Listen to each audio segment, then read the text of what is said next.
এক জঙ্গলে এক কাক থাকতো। সে অনেক খুশি এবং আনন্দে থাকতো। কিন্তু একদিন সে একটা খুব সুন্দর সাদা পাখি দেখতে পেল। সে ওই পাখির কাছে অনেক দ্রুত গেল। কাকটি জিজ্ঞেস করলো, তোমার নাম কি? পাখিটি হেসে বলল, আমার নাম রাজহাঁস। কাকটি অনেক দুঃখী হয়ে তাকে বলল, আরে বন্ধু, তুমি তো অনেক সুন্দর, তুমি সাদাও বটে। আমার মনে হয় তুমি তো অনেক আনন্দের সাথে পৃথিবীতে বেঁচে আছো। কিন্তু রাজহাঁস বলল, না, আমার থেকে খুব সুন্দর পাখি আছে। কাক হয়রান হয়ে গেল। এটি দেখে রাজহাঁসটি উত্তর দিল, আসলে এক সময় আমিও নিজেকে অনেক সুখী ভাবতাম, যতদিন না একটা টিয়া পাখিকে দেখলাম। টিয়ার দুইটা রং, কিন্তু আমার রং মাত্র একটা। তাই আমার মনে হয় টিয়াই সবচেয়ে সুখী। রাজহাঁসের কথা শুনে কাকটি টিয়া পাখির কাছে গেল। দেখলো খুব সুন্দর লাল এবং সবুজ রং দিয়ে তৈরি। তারপর কাকের সব কথা শুনে টিয়া উত্তর দিল, দেখো, আমি অনেক সুখী ভাবতাম যতদিন না ময়ূরকে দেখলাম। আমার রং মাত্র দুইটা, কিন্তু ময়ূরের বাহারি অনেক রং আছে। কাকটি তখন ময়ূরকে খুঁজতে লাগলো। কয়েকদিন ধরে সে ময়ূরকে খুঁজতে লাগলো, কিন্তু সে ময়ূরকে খুঁজে পেল না। কিছুদিন পর সে জানতে পারলো ময়ূর শহরের একটা চিড়িয়াখানাতে আছে।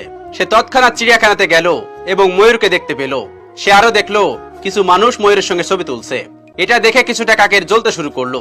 সে ময়ূরকে উদ্দেশ্য করে বলল, তুমি অনেক সুন্দর, প্রতিদিন হাজার হাজার মানুষ তোমার সৌন্দর্য দেখার জন্য আসে, কিন্তু ওরা যখন আমাকে দেখে সাথে সাথে আমাকে তাড়িয়ে দেয়। আমার মনে হয় তুমি পৃথিবীর সবচেয়ে সুখী পাখি। ময়ূরটি উত্তর দিল, আমিও তাই ভাবতাম এক সময়, কিন্তু আমার সৌন্দর্যের কারণেই আজকে আমি চিড়িয়াখানার মধ্যে বন্দী হয়ে আছি। তুমি অনেক ভাগ্যবান। এই খোলা আকাশে তুমি যেখানে ইচ্ছা সেখানে উড়ে যেতে পারো, এবং এই চিড়িয়াখানা একমাত্র জায়গা যেখানে কাকের জন্য কোনো খাঁচা নেই। এজন্য আমার মনে হয় তুমি পৃথিবীর সবচেয়ে সুখী পাখি। গল্পটি রূপক, কিন্তু এই গল্পটি আমাদের সঙ্গে অনেক সুন্দরভাবে মিলে যায়। সৃষ্টিকর্তা আমাদের যা দিয়েছেন সেটাকে আমরা কৃতজ্ঞতা জ্ঞাপন করি না। আমরা অযথাই অন্যের সঙ্গে নিজেকে তুলনা করি এবং মন খারাপ করে হীনমন্যতায় ভুগতে থাকি। সত্যি বলতে নিজেকে নিয়ে সন্তুষ্ট থাকে এমন মানুষের সংখ্যাটা খুবই বিরল। অধিকাংশ মানুষের মধ্যেই কিছু না কিছু অপ্রাপ্তির হাহাকার থাকে। আপনি উচ্চতায় অনেক লম্বা, এটা নিয়ে আপনি অনেক সন্তুষ্ট আছেন, কিন্তু গায়ে মাংস নেই, হাহাকারটা হয়তো লুকিয়ে আছে। কেউ ফর্সা কিন্তু উচ্চতায় কম বলে তারও কিন্তু হাহাকার কম নয়। আমাদের এক একজনের চাহিদা এক এক রকম, এবং চাহিদা কখনোই পুরোপুরি পূরণ হবার নয়।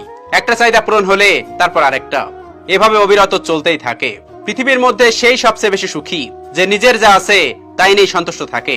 তাই অন্যের সাথে নিজেকে কম্পেয়ার না করে নিজের যা আছে সেটা নিয়ে সন্তুষ্ট হওয়াটাই যৌক্তিক বলে আমি মনে করি। ভিডিওটি ভালো লাগলে শেয়ার করে অবশ্যই কাছের মানুষগুলোকে দেখার সুযোগ করে দিবেন। Thanks for watching.